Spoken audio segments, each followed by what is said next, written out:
We're going to carry on now. We're going to mention in this examples the break statement, the continue statement,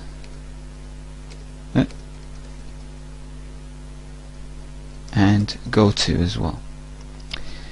Okay,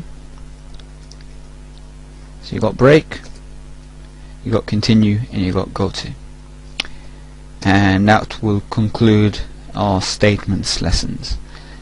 So I've just started the script for us now. Put the include, the main. We started declaring a variable I again, which is going to be the counter, and we set that to 0, and we said while I is less than 10, start the loop basically. So we started by incrementing I.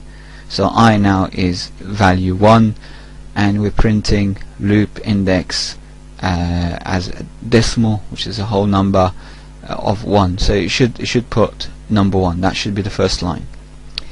Now we want to do something interesting using the break statement, and I'm going to make a comment here.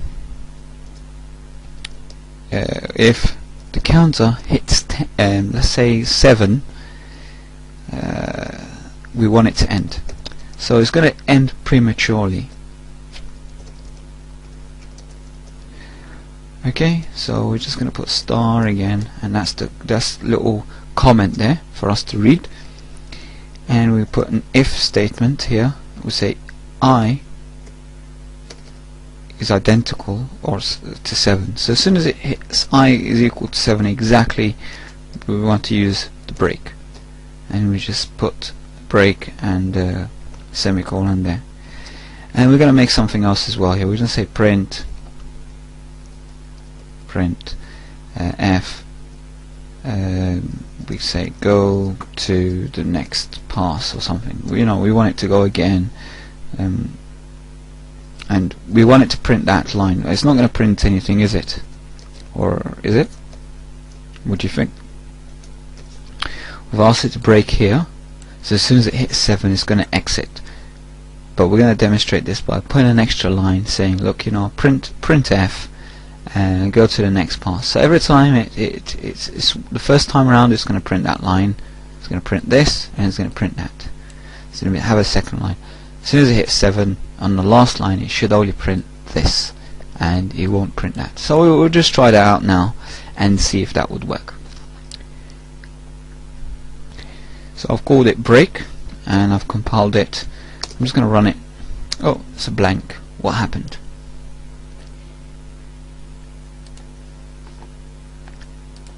Let's call it something else. Save as breaker. So we said print f here, loop is the index. We said if that, yep, that looks all good. We'll say compile. Yep.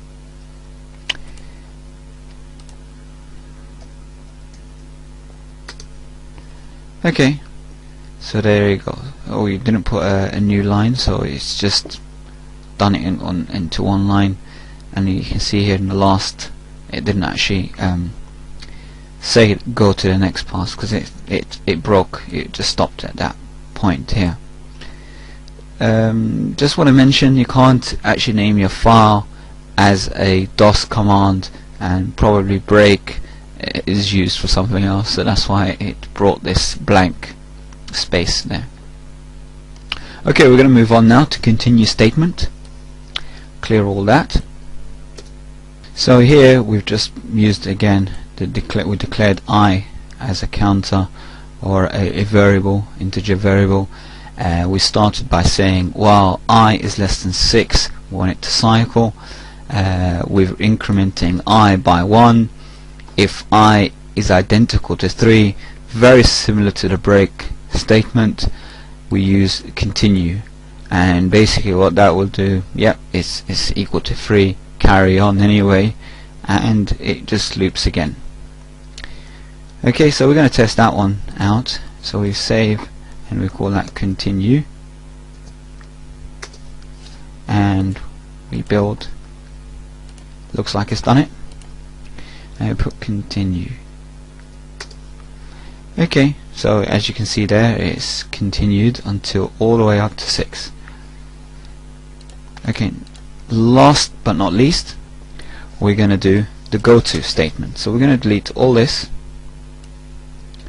So we're going to use the for loop this time to illustrate the goto statement, and we're going to have a print here. Just quickly say the outer loop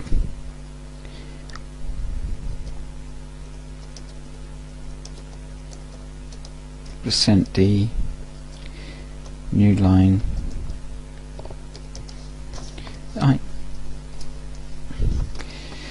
Okay, we're going to have another inner loop now, inner for loop, so it's a nested loop. We're going to use a previous example that we did. We had the I and j as declared variables, and j is less than 4 and j plus plus, so we're going to increment j, and we open that and we say if j is identical or equality to 3, then we want it to go to end. So we want it to break somewhere and just go right to the end. And we're going to make a comment here. We're going to say jump to end.